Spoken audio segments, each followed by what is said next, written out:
As we're finishing up all the preps, my wife tells me that she is in incredible pain.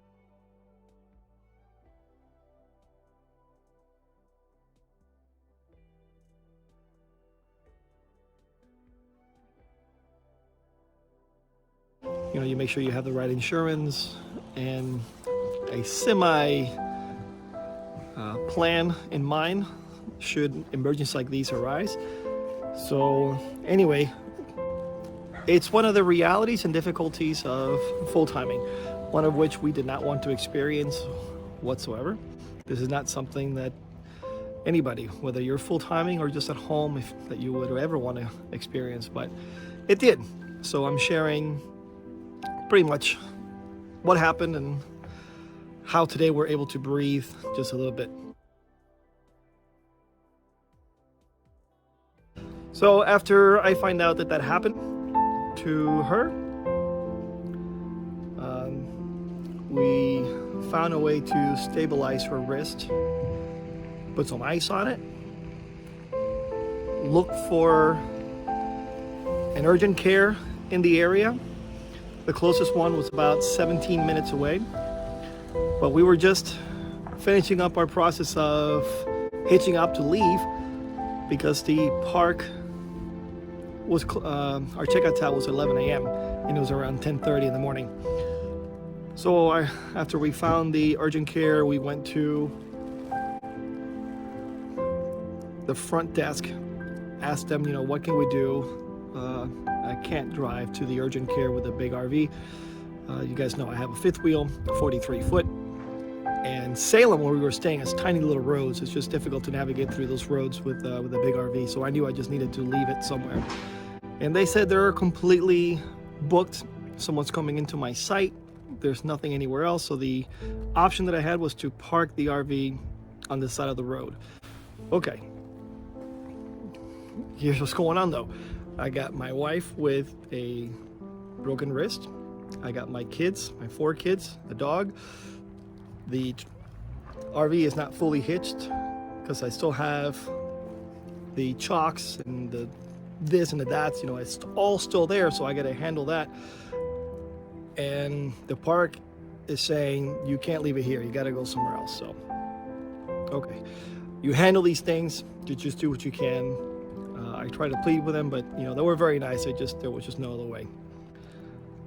Took the RV to the side of the road, left it there, took off.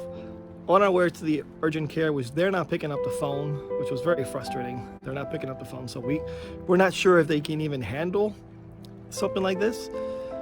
So we decided to go to the emergency room instead. I left my wife there, and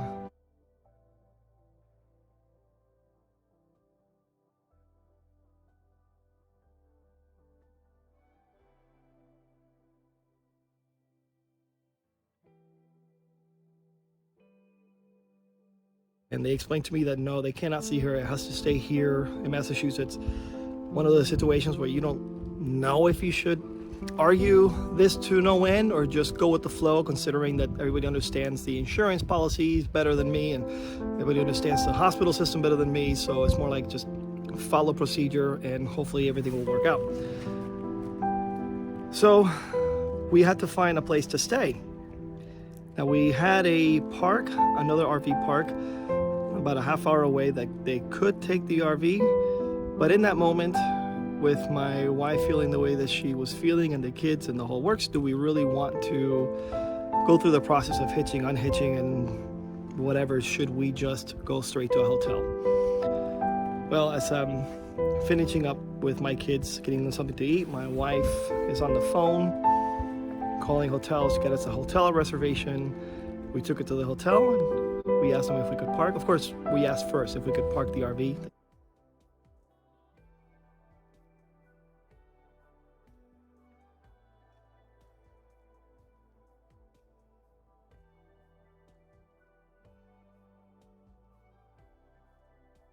To see the doctor around 7 o'clock in the morning. I have the RV, so actually I hitched up the RV at the hotel, drove it to the hospital, left my wife there, and then took the RV back to where I had parked the day before, so that I can now drive around the city and get my kids some breakfast.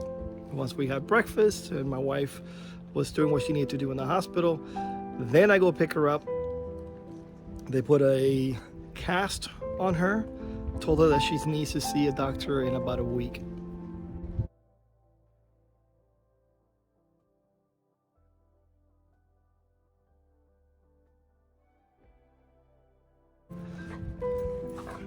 Is this the right life for us in those moments? But we recognized that maybe we were too tired to even ask that question, so we walked away from it. And yes, this is the life for us. We do enjoy this. It is beautiful. We love the time that we're spending with each other and with our kids. But yeah, everything is just a little bit more difficult. It's not impossible, but it is a little bit more difficult. So, for those who pray, please do say a prayer for us. We are gonna walk around this park now and go see what's beautiful out here. I do not want to go to canoe today, but that is an option. The kids wanted to go in the water, but I'm not going in the water. No, thank you. Way too cold for that. And the sun is not out enough for that. But there are a lot of trails in the area, and we're looking to have a good time. So, handle one situation at a time, and this is where we're at right now. Still not in the retrospect mode, but hopefully sooner rather than later.